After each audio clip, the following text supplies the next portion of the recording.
திருப்பதி போனா திருப்ப வரும்னு நமக்கு எல்லாருக்குமே தெரியும். திருவண்ணாமலைக்கு போனா என்னென்ன வரும்னு உங்களுக்கு தெரியுமா?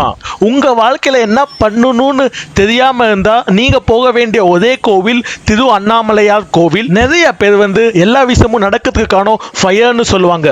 உங்ககிட்ட அந்த வெறி இல்லையா, உங்ககிட்ட அந்த ஃபயர் இல்லையான்னு கேட்பாங்க. உங்களுக்குள்ள அந்த விக்டரி ஃபயர் வேணும்னா நீங்க போக வேண்டிய ஒரே கோவில் அக்னி ஸ்தலமான திரு அண்ணாமலையார் கோவில். இந்த வீடியோல நாம திரு அண்ணாமலையாரோட சிறப்புகள் ஒன்னொன்னா பார்ப்போம். முக்தி தரக்கூடிய ஸ்தலங்கள் மொத்தம் 7 இருக்குதுங்க. திருவாரூர்ல ஜனித்தால் முக்தி, காஞ்சிபுரத்துல வாழ்ந்தால் முக்தி, காசியில இறந்தால் முக்தி, சிதம்பரம் நடராஜரை தரிசித்தால் முக்தி, ஆலவாய் மதுரையில் இருக்க சிவனை நீங்க சொன்னால் முக்தி, லிங்கேஸ்வரர் ஆலயம் கோயம்புத்தூர்ல இருக்க லிங்கேஸ்வரர் ஆலயத்தை நீங்க கேட்டால் முக்தி. இது எதையுமே முடியாதவங்க திரு அண்ணாமலை அருணாச்சலேஸ்வரை நினைச்சாலே முக்தி. முக்தி தரக்கூடிய கோவில் தான் திரு அண்ணாமலை அருணாச்சலேஸ்வரர் கோவில். பஞ்சபூதங்கள்ல மொத்தம் 5 இருக்குது. அது இந்த உலகத்துக்கு ரொம்பவே அவசியமானது. நீர், நிலம், ஆகாயம், காற்று, நெருப்பு. பஞ்சபூதங்களை குதிக்கும் வகையிலே 5 ஸ்தலங்கள் இருக்கு. அதாவது 5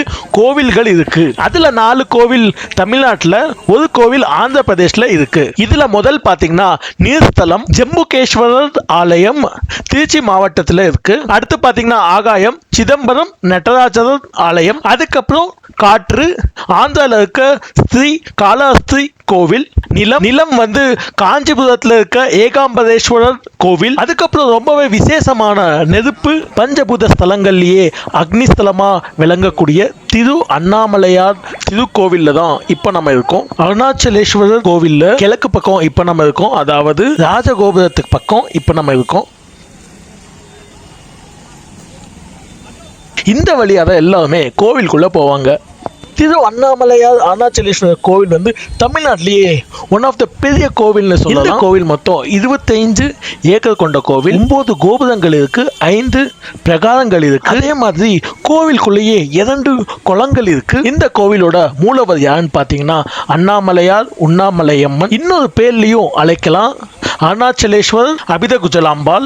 நம்ம அண்ணாமலையார் கோவில் 7th செஞ்சுரியிலிருந்து 17th செஞ்சுரி வரைக்கும் கட்டப்பட்டுள்ள கோவில். நிறைய ராஜாக்கள் நிறைய ஆட்சி காலத்துல கட்டப்பட்டுள்ள கோவில். ஃபர்ஸ்ட் பாத்தீங்கன்னா அண்ணாமலையார் சன்னதி தான் முதல்ல இருந்தது. அதுக்கப்புறம் தான் நிறைய ராஜாக்கள் கொஞ்சம் கொஞ்சமா கட்டி முடிச்ச கோவில் தான் நம்ம அண்ணாமலையார் கோவில். இப்போ நம்ம பார்க்குது பார்த்தீங்கன்னா ராஜகோபுரம். அருணாச்சலேஸ்வரர் கோவில்ல இருந்து கிழக்கு பக்கத்தில் இருக்கு. இதுதான் பார்த்தீங்கன்னா இந்தியாவிலேயே 2வது மிகப்பெரிய கோபுரம். இந்த ராஜகோபுரத்தோட அளவு பார்த்தீங்கன்னா 217 அடி. முழுவதுமே கிரானைட் கற்களால் கட்டப்பட்டுள்ளது. இந்த ராஜகோபுரம் கட்டுறதுக்கு ஆரம்பிச்சது பார்த்தீங்கன்னா கிருஷ்ணதேவராயர். இந்த ராஜகோபுரம் கட்டி முடிச்சது பார்த்தீங்கன்னா இன்னொரு டைனஸ்டியான சேவப்ப நாயக்கர். இந்த ராஜகோபுரம் கட்டினது பார்த்தீங்கன்னா 15th செஞ்சுரியில். ஆனா அருணாச்சலேஸ்வரர் கோவில் பாத்தீங்கன்னா 9th செஞ்சுரியில இருக்குன்னு பல ஆராய்ச்சியாளர்கள் சொல்றாங்க. ராஜகோபுரத்துல இருந்து நீங்க உள்ள நுழைஞ்ச உடனே நீங்க அருமையான காட்சிகளை பார்க்கலாம். ரைட் சைடுல உங்களுக்கு ஆயுதங்கால் மண்டபம் தெரியும். அதே நீங்க லெஃப்ட் சைடுல பாத்தீங்கன்னா கம்பத்தி இளையனார் சன்னதி இருக்கு. இப்ப நம்ம பார்த்துட்டு இருக்குது பாத்தீங்கன்னா கம்பத்தி இளையனார் சன்னதி. இங்கதான் அருணகிரி நாதருக்கு முருகன் காட்சி தந்தக்கூடிய ஸ்தலம். ராஜகோபுரத்துக்கு ரைட் சைடு பாத்தீங்கன்னா ஆயுதங்கால் மண்டபம் இருக்கு. விஜயநகர் டைனாஸ்டியால 15th செஞ்சுரியில ஆயுதங்கால் மண்டபம் கட்டப்பட்டுள்ளது. இந்த கோவிலோட சிறப்புகள்ல இதுவும் ஒன்று. ஆயுதங்கால் மண்டபத்தோட பேக் சைடு ஸ்ரீ பாத்தாள லிங்கம் இருக்கு. இங்க வந்துதான் ஸ்ரீ ரமண மகர்ஷி பல நாட்களாக தியானம் செஞ்ச இடம். 1896ல ரமண மகர்ஷி முதலா திரு அண்ணாமலை வந்தபோது நம்ம கோவில்ல தான் அவரு தியானம் பண்ணிட்டு இருந்தாரு. அங்க இருந்த சிறுவதெல்லாம் கல்லெடுத்து வீசினதுனால மறைமுகமான இடத்துல போய் தியானம் பண்ணலான்னு பாத்தாள லிங்கம் போய் பல நாட்களாக பல மாசங்களாக தியானம் செஞ்சாரு. பாத்தாளத்துல அவர் இருந்த இடத்துல தான் இப்போ லிங்கம் இருக்கு. அதுதான் பாத்தாள லிங்கம்னு அழைக்கப்படுது.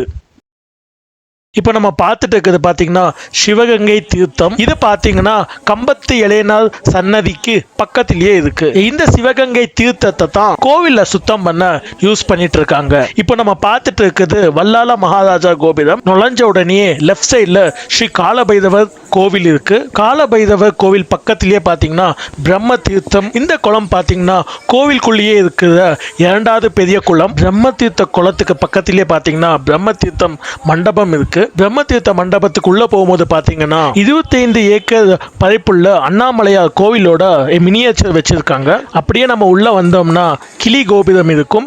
கிளி கோபுரம் வந்து 3வது கோபுரம். இந்த கோபுரத்து வழியா தான் நம்ம போய் அண்ணாமலையாரை தரிசிக்க முடியும். அண்ணாமலையாரை நம்ம தரிசிச்சுட்டு வெளியே வந்த உடனேயே கார்த்திகை தீபம்னாலே விசேஷம். அதுலயும் திரு அண்ணாமலையில கார்த்திகை தீபம்னா திரு அண்ணாமலையிலேயே ரொம்பவே விசேஷமான கார்த்திகை தீபத்தை தான் இப்போ நம்ம பார்க்க போறோம்.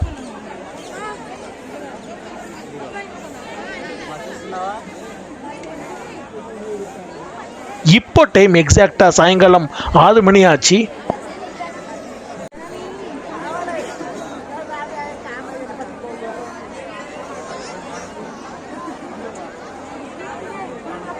அடுத்து நாம உண்ணாமலை அம்மனை தரிசிக்க போறோம்.